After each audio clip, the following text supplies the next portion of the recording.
You guys recognize this code? Unfortunately, it's probably a familiar sight for most of us. So on today's episode of Cussing Woodmizer, we're going to replace our cable.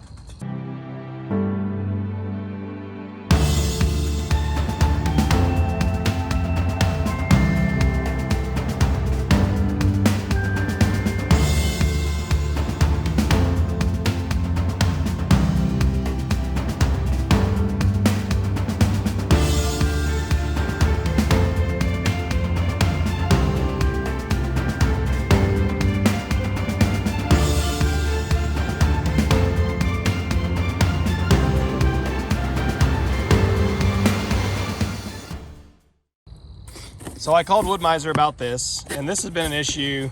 I've had this mill now for about 2.5 years. And when we went and bought it, the guys that we got it from showed us that. And, you know, the check breaker and cable thing, right? And they, oh yeah, you know, we just reach back here and give this a little jiggle here and maybe reach up underneath the box down there and give it a little jiggle and it goes away, you know? And that's what it's done to us for years. It just randomly, no warning, no rhyme or reason, just, hey, check breaker and cable. Last week we had probably, I really don't know, I'm just gonna say 10 to 12 inches of rain. A lot of rain, which you look around now and you're like, oh, things actually look pretty dry. But yeah, a lot of rain. And water got into a lot of stuff that it should not. The only thing I have found on my cable is right here. And when I look at this, it's always been there. But when I look at it, I can see the shielding, but I can't see any wires. I think this got crushed like against that bolt or something. I really don't know. Anyway, I started the mill and it ran fine. Everything worked for about an hour. And then just randomly, whoop, check breaker and cable. And after that, I couldn't get stopped. So like I said, it's been a week. I've gone through, I've jiggled every connection and it will not go away. So anyway, called Woodmizer and basically they said, yeah, when you get that error code, it's pretty much your it's your H bridge or it's your cable. And the cable's a lot cheaper than the H bridge. So we recommend you replace the cable first and then hope you don't have to change the H bridge. So anyway, we're gonna look, this cable, I mean, you guys are probably familiar if you own one of these mills. This cable runs out of the back of your AccuSet here, down, and it goes along the back of your brace here. Actually, I guess it goes inside. I don't know where the hell it goes, actually. I guess it's inside of there, because it goes down here somewhere. Yeah, and there we go. Yep, it goes in right here. So it goes inside of this, which is going to be a pain in the ass. I might actually run on the outside for right now just to test. But it goes on the inside all the way down to here.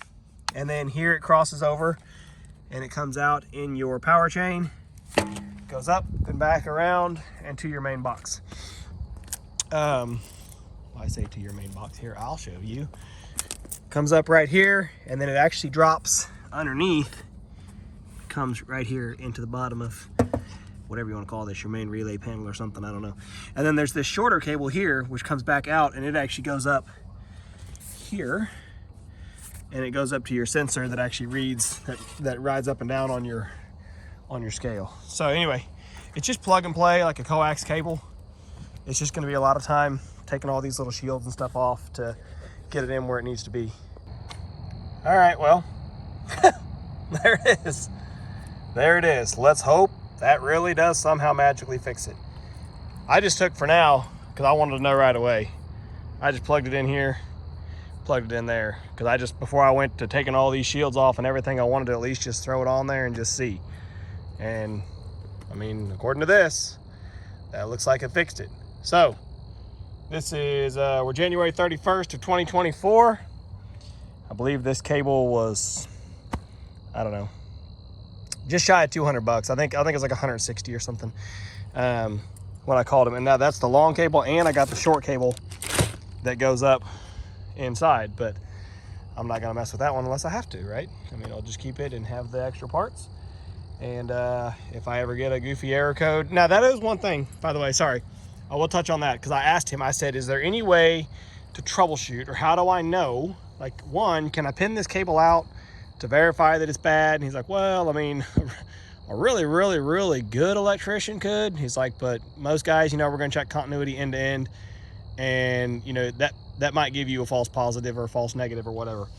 But he said basically, you know, the error code that I was getting, as most of you normally will see, I should have showed you exactly what it was at the start.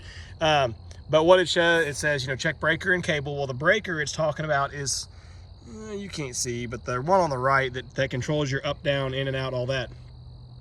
That one's fine because everything was going up and down the mill. I just had no readout here. So then when you go to diagnostics and look, it shows that you have battery voltage, but everything else is zeros. And he said, basically, if you're getting all zeros on that, that's just saying that you're not communicating with the H bridge. So this is the cable that runs from your AccuSet to your H bridge. The other cable runs from the H bridge up to the actual height sensor. So, you know, you're saying there's no communication between the H bridge and the console. So it should be probably this cable. I don't know what it would say if it was the other little short black one.